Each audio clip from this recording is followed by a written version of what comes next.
3 వారాలుగా కొనసాగుతున్న ఇరాన్ ఆందోళనల్లో 5,000 మంది మరణించినట్టు ఓ అధికారి తెలిపారు. మృతుల్లో 500 మంది భద్రతా సిబ్బంది ఉన్నట్టు చెప్పారు.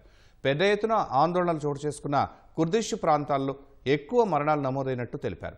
అమాయక పౌరులను సాయుధ ఆందోళనకారులు ఉగ్రవాదులు లక్ష్యంగా చేసుకున్నారని ఆరోపించారు.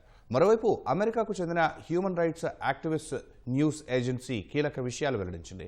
ఇరాన్ ఆందోళనల్లో 3,308 మంది మరణించినట్టు పేర్కొంది. మరో 4,382 మరణాల కేసులు సమీక్షలో ఉన్నాయని తెలిపింది. 24,000 మందికి పైగా ప్రజలను ఇరాన్ ప్రభుత్వం అరెస్టు చేసినట్లు వెల్లడించింది. ఆర్థిక సంక్షోభం నేపథ్యంలో గత ఏడాది డిసెంబర్ 28న పలు ప్రాంతాల్లో చెలరేగిన ఆందోళనలు ఇరాన్ మొత్తం వ్యాపించాయి. 1979 ఇస్లామిక్ విప్లవం తర్వాత ఆ స్థాయిలో మళ్లీ ఆందోళనలు చెలరేగడం ఇదే తొలిసారి. ఈ ఆందోళనలకు అమెరికా, ఇజ్రాయెల్ కారణమని ఇరాన్ ఆరోపిస్తోంది.